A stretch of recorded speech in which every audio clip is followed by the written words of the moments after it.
Hello and welcome to Beth Jordan's YouTube. And this is the 20th episode. I am quite amazed that we've now done 20 episodes of At Beth Jordan Chat With Me, 23.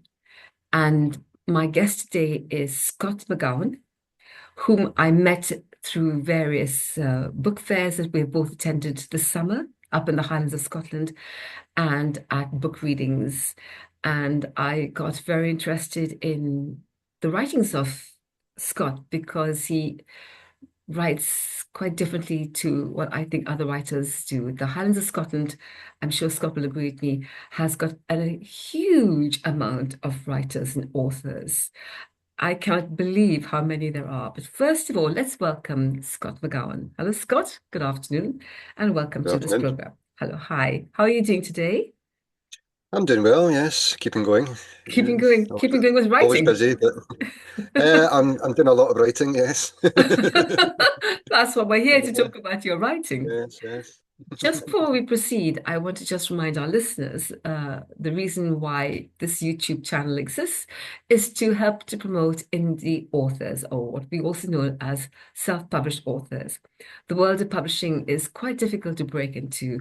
So now more than ever, more and more of us as writers who cannot get agents and publishers will go down the route of self-publishing. And myself, as well as Scott, is one of those new genres of writers who self-publish our own work. But first of all, let's start chatting to Scott and to find out what it is that makes him so different, in my opinion, to the other authors I have met. So tell me, Scott, I'd like to just say that Scott is what we call a multi-genre author. His writing is so diverse that I am actually quite in awe of his diversity. I write memoir. Scott writes on a multitude of topics, and each of them is just so worth reading. So, what's first? Let's start first of all. What do you think it takes to become a writer or an author, Scott? Well, well, for you, what has it taken for you to become an author? A lot of patience. Patience, right? Yes, Okay. yes. You've got to be able to, well, first of all, you've got to have an idea, and be able to visualize that idea in at least note form. So you know your beginning, your middle, and your end, what characters you want to have involved, and basically start building your world before you even start writing anything, as much as possible. Different writers do it in different ways. Um, if you look at Peter May, for instance, he writes down a 25,000 word synopsis before he starts anything, Well, I and didn't then know that. builds that. But Ian Rankin, on the other hand, he builds it as he goes. So he's got what we call a murder board sitting beside his desk, and he jots things down as and when they appear, and he works as he goes. So that's what we call a seat of the pants uh, process. Um, whereas uh, Peter May works in more planned uh, area, so he plans it all out and then he writes Hmm. it. Ian Yeah. Rankin works as he goes. He's got an idea of what he wants Yeah. from the book that he's going to write, Yeah. but he doesn't always know who done it until he Okay. gets to later on. Yeah. So Yeah. everybody's different, Yeah. but Hmm. I remember because when I was doing creative writing as one of the courses I did before I started writing, I it was suggested that we do what's called a timeline, which I yes, suppose in a way is a way of planning it. It gives, especially as a new writer, you don't really know quite where to start and how to proceed. So I guess in a way, like planning it as a timeline, it gives you some kind of structure, doesn't it? oh, So, absolutely. how do you write? Do you write in a very structured, planned way or off the cuff kind of way? Mostly planned. What I do is I start with my beginning, my middle, and my end. So I know what characters I want. I know the rough idea, the theme that I want to impress into the story. And then I take the main characters and I put them all at the top of an Excel sheet, Hmm. just different columns. And then I take each of them in turn and I say, what do I need to do to get this person from point A to point B to point C? Hmm. And I do that for each one. And then I take all of those and then I shift them up and down so they're all in one column in order of how it's got to happen. So like Hmm. character A one has to come before characters three one, and then just keep going like that, until I've got the whole timeline sorted out. And that Right. allows me to have basic chapters already sorted before I start. Hmm. Hmm. I can add them, remove them, change them as I go. Hmm. I've got that basis, that sort of concrete to start off on, and Hmm. make moving. Yeah. Uh, so And this way of writing, I'm jumping around a little bit because I know that Scott is has a passion for writing that I think is quite supreme because I believe that you've just completed a degree as in creative writing. yes, Yeah. just got my first class honours in creative writing from Congratulations. Yeah. UHI. Yeah. Uh, I believe you're now doing another degree. I'm doing a master's in literature this year. Right. And on top of So that, you work. yes, I work full time, do masters full time, and write my books in my spare time. Oh, I was just about Whenever I can find any. I thought you were going to say you write Uh, full time as well. I thought, okay, mm, so sleeping, eating, saying hello to your wife. Does that come into it at all? yeah. I That's get about maybe intense. 5 hours sleep a night, on average. Yeah. Okay, okay. So what kind of work do you do? Simply because I asked you the question, because writing is very intense. Yes. Your Uh, studying is very intense. So as a balance, what kind of work do you do that allows you to keep your life in balance in a way? well, for the last 4 years, while I was working on the degree, I was I, I, I was working as a delivery driver for Domino's. Okay. So it's very simple work. Yeah. I didn't have to think too hard as long as I knew where it was going before I left the Yeah. building and had everything that I needed for the customer. It was all good, and I could run through stories in my head as I was driving, Yeah. make plans and all that, Yeah. and listen to audiobooks in the car, which was good. Yeah. So that helped. Now that I'm doing the masters, uh, I'm working as a night porter in the Dornoch Castle Hotel. Okay. So that allows me to have my days free to go to classes, do my studies, and then Hmm. at night I, I go and work. So, Okay. Okay. And how long ago did you start writing? I wrote my first set of stories technically when I was about 16, 17 years old.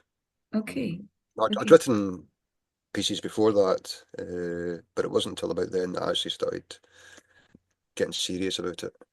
So I Hmm. wrote a series of horror short stories that were from the viewpoint of the person who was reading it. So everything was happening to them. So you did this and you did that, and so it makes for horror it's especially good because it makes it a lot more personal Hmm. as you're reading it. Hmm. That it's all happening to you, and I wanted to experiment with that, so I wrote a series of short stories that was based on that premise, Hmm. So, and that was about. in fact, you must be a very disciplined person for you to be able to juggle all of this. I try to be as much as possible, you know. Yeah. So you Uh, have a very definite routine in your everyday life. yes, as much as I can do. Um, Obviously, I've got other things I've got need to do through the days, dental appointments, going to the shops to Yeah. get the big shop in the Yeah. weekend, and uh, various other things that turn up. So you can plan as much as you want, but things will pop up. Yeah, Uh, yeah, you just have to deal with them. But yeah, I try and organize myself as much as possible. yeah. So And do you give yourself a set amount of hours per day to write? I try to. Um, I always write something, Hmm. whether it's for half an hour or 4 hours or 8 hours. I always try and make sure that I'm down at my desk and I write something. It might Hmm. only be 500 words. It might be 5,000 words. It's really depends on the day, Yeah, how I'm yeah, feeling, if the juices are flowing. yeah, Uh, yeah, if I'm struggling with a scene, yeah. it might not be much. But yeah, uh, Yeah, I suppose really it is I have heard of some writers who, when they become professional writers, it really is a full-time job. They go to their yeah, den, wherever the den is, and they'll sit down, they'll write for 5, 6, 7 hours, stop, mhm, and then carry on. But I call myself a mere mortal. I haven't got to that point where I can be so disciplined as to sit and write. And I would like to, because I suppose, like, once you start writing, something takes over completely, doesn't it? You're just in yeah. that writing mood. And for me, it's a wonderful space to be when I'm really in that space of writing. And I'm always intrigued. I don't know if you find this. I'm always intrigued to to discover where words come from. Suddenly, their Yeah. words are appearing. I think, where did that come from? You think I wasn't even thinking of that, but suddenly it's there. So it's interesting, isn't it? How our minds just open up and Yes. things just flow when we are in that particular space. But to get to that space every day would be, I think, wonderful. What drives you to work the way you do? I just love creating stories. Uh, I consider myself a teller of tales. Ah, So I like to just tell a good story in a way that people can enjoy. If they get something else out of it, all the better. But the main focus is to tell stories that people like to read, that they can hmm, get lost yeah, in, creating the world that they can feel might be actually real, and creating that realism from sometimes fantastical worlds hmm, is something that I strive for because I write fantasy and I write crime and I yes, write fiction and poetry and yeah. And do you find it quite easy to flow from one genre to the other? well, what I do is I concentrate on one at a time. As much as possible. Hmm, I've always got ideas running about my head, and I've got novels sitting there that are on standby, waiting for me to finish the one that I'm working on at the moment. hmm, And I keep going back and writing more notes for those and yeah, building that up so that once the one that I'm working on is finished, I can then move on to the next one. So for instance, I've got a crime novel that I'm working on just now, which is a sequel to The County Lines called El Muerto. hmm. Uh, but I've also been writing a Greek theogony of all the Greek gods and goddesses from the pantheon, all hundreds and hundreds of them. Uh, I'm also writing a critical convergence theory, literary theory book.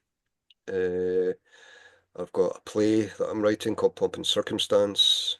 I've got a fantasy book called What's in a Name, which is a sequel to Thine Own Self. I've got one Ragnarok about the story of Balder and Is he is Loki's. he a dwarf? No, he's one of the Norse gods. Yeah, Uh, Ragnarok. I know that. I was just thinking of something else I read yeah, that you wrote. yeah, that would have been the Bjorn trilogy. Yes, yes, The yeah, Bjorn and Bread, Bjorn 3, and then Bjorn again.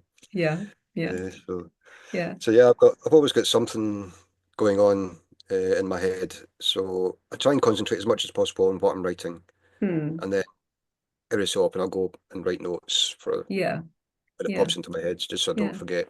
You know, And so so, do you have time to publish these books with the amount of books that you have, like juggling around? Because Yes, the whole self-publishing process takes a long time, and the marketing, as we know. it does. Yes, the marketing's the worst point of it, in my opinion. Yeah, You it know, trying is. to promote and market and everything. I've never really been very good at it, and I struggle keeping up to date with social medias and Yeah, everything. yeah, And so uh, self-promotion has never been my thing. I could really do with someone else to do that for me, you know. yeah. Do you have anybody to help you with that? No, I do No. everything myself, from writing it to design, the typesetting, marketing, promotion, everything. And the book Uh, covers as well, I so believe. You also design your own book covers. yes, I I blend uh, sort of stock images Hmm. uh, to create something new. So I'm not an artist in any way, Mm, um, but I do blend using Photoshop uh, mm.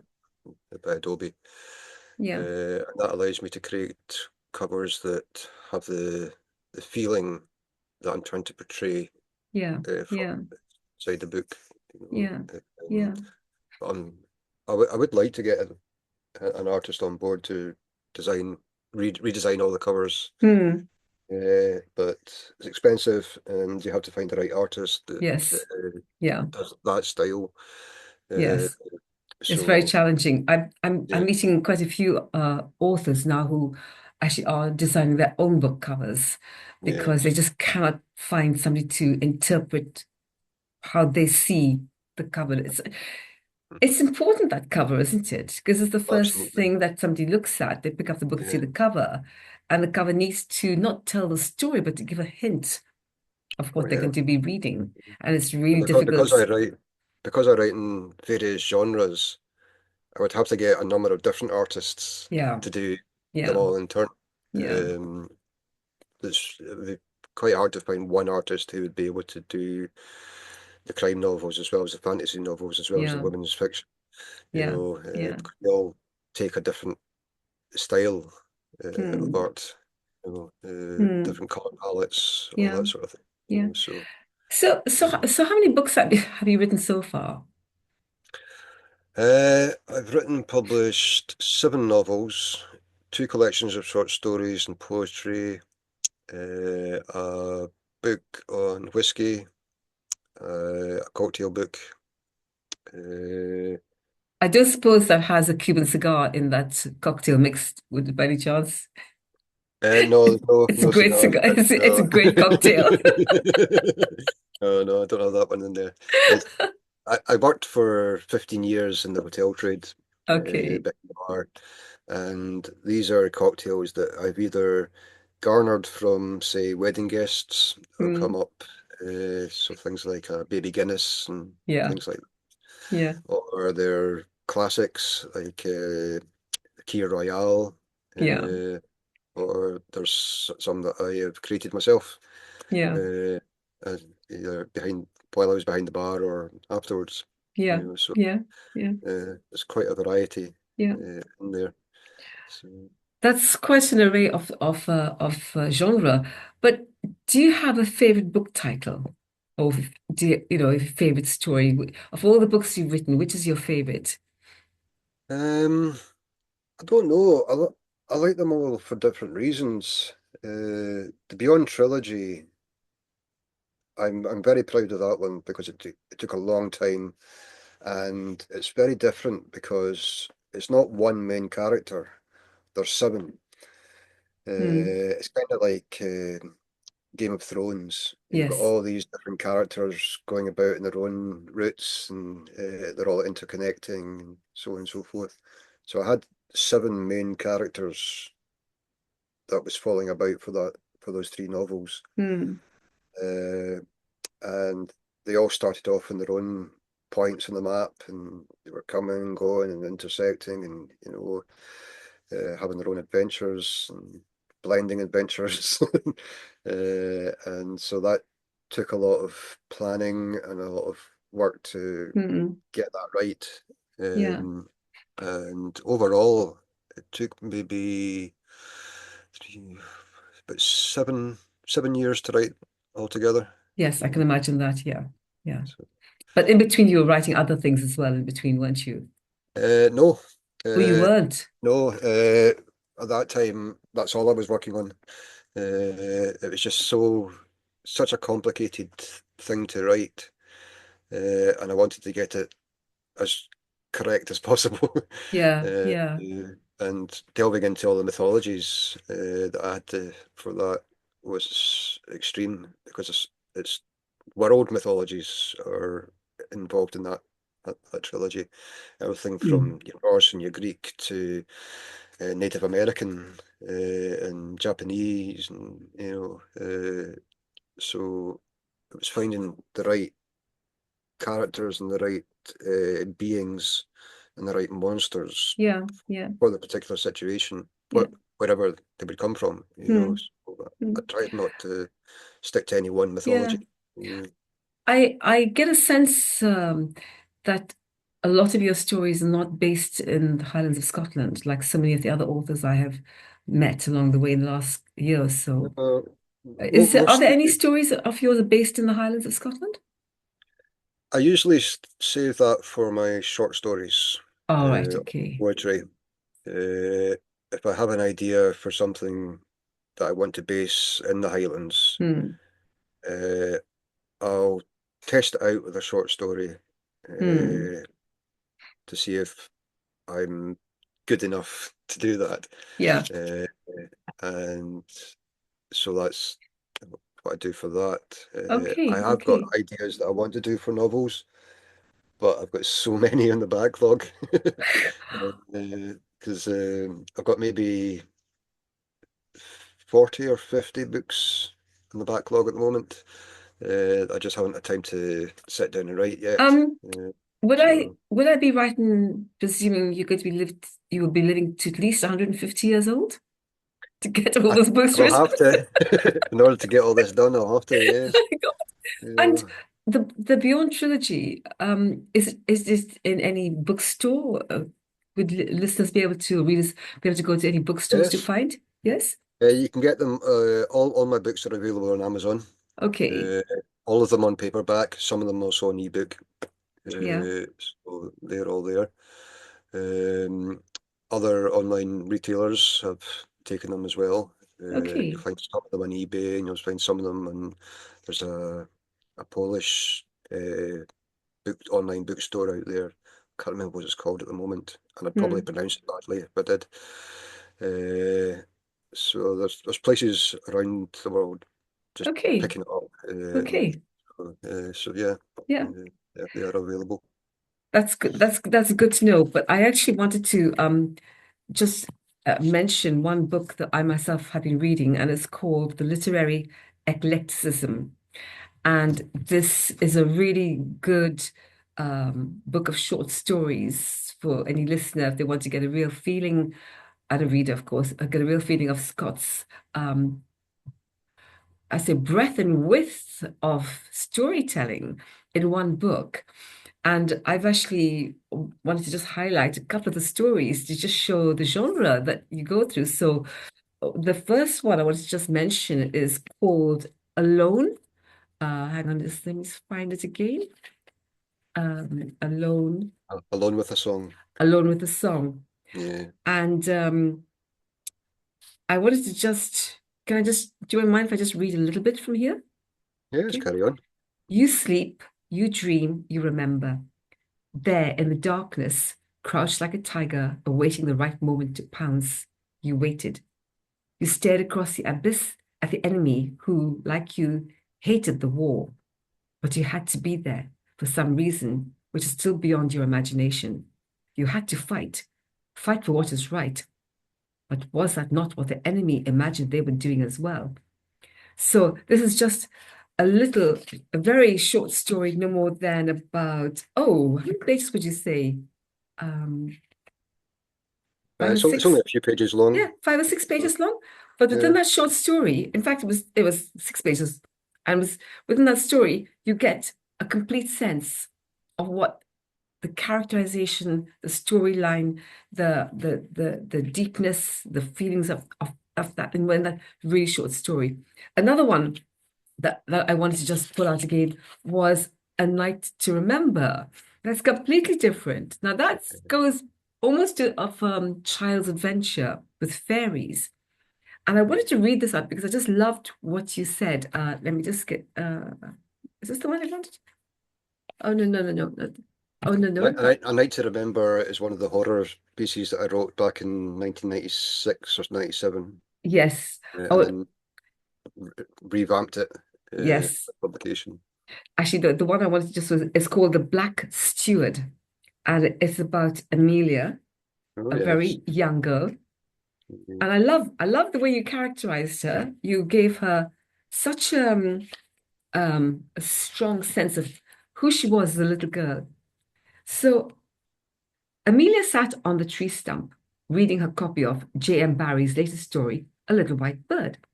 She had been given it by her mother for her 7th birthday, and it was one of her favorite stories ever, full of mystery and excitement. All of Amelia's life, adults had told her stories. Some were to make her go to sleep, some were to make her believe as they believed, some were to make her interested in books, and some were to make her behave like her parents thought she should. Every story had a message. That was what Amelia did not like. I love this. Why could the boy or girl in the stories not be allowed to simply go on an adventure without having to learn something in the process?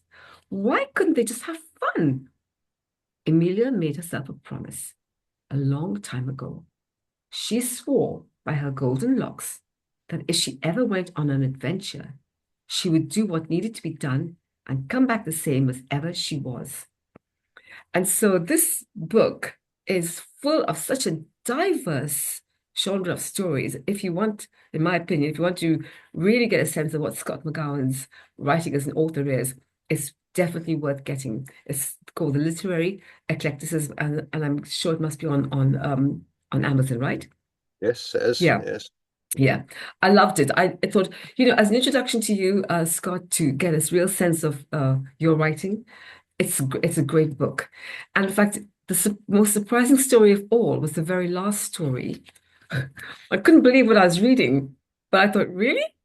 Was when Trump's America, Trump had been in power for 13 years, and Trump had gone to war with Britain.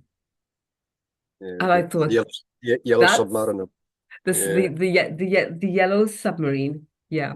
I Submariner. Yeah. Submariner, the yellow submariner, and I thought, wow, what a sense of imagination! I love it. Trump is has gone to war with Britain.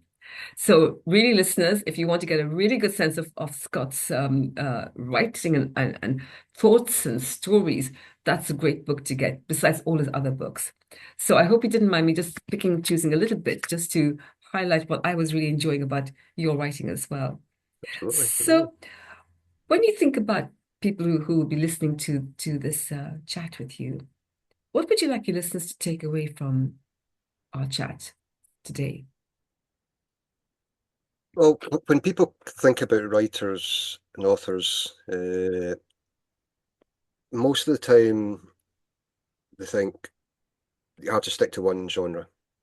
And once you get a mainstream publisher, that's very often the case. They like you to stay to one genre so they can Mm, market that, market you, and so on. But before that happens, you can you can do nothing wrong with, or there is nothing wrong with reading right across the board, writing right across the board, experiment. I've got a lot of books here. I've got murder mysteries over there. I've got classics. I've got fantasy. I've got literary studies. I've got women's fiction. Uh, I've got literally everything, every genre you could possibly imagine here. And I do my best to read right across the board. mm, And you can use that in your work, and if you try and write through different genres, even if they're just short stories, you don't have to mm. go to a full novel. just write short stories in a different genre every time and learn the tricks of that genre and how the the writers that you enjoy do what they do. You can then use what you've learned to carry on in your own style of writing, Mm. and come up with what you want to do Mm. after learning about Yeah, the others, yeah. So, Okay. And what would you say? Oh, let me say, is there a key to becoming an author? Is there, or is it about how to unlock your feelings about writing? Is there a specific key? I mean, for you, what was that little trigger that really got you to uh, start writing? my trigger was Terry Pratchett. When I was at school, uh, I first read The Reaper Man Mm. from his Discworld series, and that was the first one I'd ever read of his. Apart from Good Omens, I'd Yeah. read Good Omens before, but the first one in the Discworld series was The Reaper Man, or just Reaper Man. No, no, the Mm. and what he did there, the fantastical world that he created, the persona of Death himself, uh, as this retiree who just wanted to work the farm and relax, Mm. and the comedy in it and the reflection of the times that Terry lived in uh, Mm. was pushed into that. And there was just so much involved, and it was such a great story and told brilliantly that I fell in love with his work, Yeah. and I wanted to do the same, Yeah. and I've always been a fan of Agatha Christie. Yes. Uh, and my my mother was uh, she always got me to watch all the murder mysteries that were on telly, Mm. you from Rebus to Taggart to all of them, Yeah. Yeah. and I still watch them all today. Yeah. Watch my way through the Brokenwood mysteries again for about the fifth time. And I watched Father Brown and Sister Oh, I Boniface. loved Father Brown. Yeah, absolutely brilliant. I think there's another series on its way. I'm really hoping. Yeah. And there's definitely another Sister Boniface on the way. Death in Paradise is coming Yeah. back at Christmas, Yeah. the Christmas episode with the new detective. Uh, and so, yeah, I I have a love for all things detective fiction and all Yeah. things fantasy. Yeah. So those have really influenced me a lot Yeah. over the years. I got Mm. you writing. Yeah. Mm. Well, I am feeling very inspired by you today, really I am. And I had no idea at how prolific a writer you are. And I just do not know how you find time to do all that you do, as well as watch all the other murder mystery series and the re-series and the repeats and the repeats. I don't know how you do it. I don't know. I think you must divide yourself into different parts of you, sitting doing this, doing that, doing something else. Anyway, Yeah. thank you for coming on this on my episode Oh, I'm pleased to. of chatting. Thank you, and I've so enjoyed hearing about how you started and your writing. And I would really urge listeners and readers to go out there and check out Scott McGowan's work, writing work on Amazon. I think I know they will not be disappointed. And the book that I have started to read, I can't encourage listeners, readers more than to say, go out there and get this book. And I think you will get such a really wholesome view of what it is to be a multi-genre author, as Scott McGowan. Thank you, Scott. No problem. And just remember that you can buy his work on Amazon. And I don't think I will put your email on the YouTube. So if anybody wants to get hold of you and have a chat with you, there is another author that I hope to interview sometime, a crime writer. Maybe I should get both of you together He's a crime writer and you're a crime writer as well. I should get you Yeah, both together one day very soon. absolutely. Thank you so much, Scott. Thank you very much. And carry on writing the wonderful stories. And the other 40 stories, oh my God. Those are just the ones that are planned out. I do hope you get to write all of them. I really do hope Yeah. so. It would be wonderful. Thank you once again, Scott. And bye now. And bye, everybody. And hope you have really enjoyed this conversation about writing and authors and all things books and words. Bye for now. Bye.